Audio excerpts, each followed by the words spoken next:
¿cómo interpreta la alta participación que se registró en estas elecciones? Es una situación que no sorprende a nadie. Básicamente las elecciones rusas han tenido siempre una participación muy alta, no necesariamente ciudadana, no necesariamente libre y no necesariamente justa, pero siempre ha sido una afluencia interesante en el promedio pues, de las elecciones rusas que han habido. Bien, ahora, ¿qué consecuencias puede tener este resultado para el conflicto bélico en Ucrania? El escenario de la prolongación del conflicto y de hecho de la agudización del conflicto está sobre la mesa en este momento. Hay que recordar que Vladimir Putin siempre se ha auxiliado de la guerra en situaciones electorales, primero con el tema de Chechen, en segundo lugar con la toma de Crimea y en este momento con la guerra ucraniana. Así que eh, no vamos a esperar un Vladimir Putin reflexivo, sino más bien ganando en fuerza y empujado por estas elecciones en un tono mucho, mucho más fuerte que el que ha mantenido hasta el momento. Como lo mencionábamos anteriormente, muchos son los gobiernos que han dicho que este proceso electoral carecía de, bueno, que eran elecciones que no eran libres, que no eran justas. ¿Qué incidencia puede tener el rechazo de los gobiernos de Occidente a este proceso?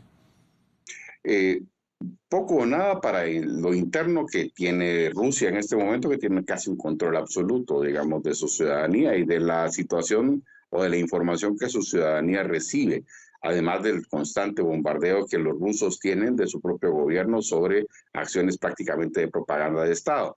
Así que y a lo interno de Rusia muy poco, a lo externo de Rusia pues ya está bastante aislada por los gobiernos occidentales y no reconocer las elecciones pues no tiene un valor muy alto para la democracia interna rusa. Ahora, Putin, de otro lado, dijo que estaba listo para conversar sobre una propuesta del presidente francés Emmanuel Macron para discutir un alto el fuego en Ucrania durante los Juegos Olímpicos, pero teniendo en cuenta los intereses rusos. ¿Qué tan viable es que se concrete un acuerdo entre estas partes? Con la elevación del nivel de discurso ya ahora muchísimo más activo y frontal de Emmanuel Macron, es bastante improbable que se realice algo como esto en un alto al fuego de buena voluntad. Lo que hay es una especie de doble discurso por parte del escenario ruso, en donde por una parte promueve pues el hecho de estar abierto a situaciones humanitarias, a situaciones de alto al fuego, pero por otra endurece sus acciones sobre el terreno y genera presiones muchísimo más fuertes sobre Ucrania y sobre los aliados. Era Carlos Hoffman, consultor y analista político. Gracias por compartirnos su análisis aquí en France 24. Muchas gracias, muy amables.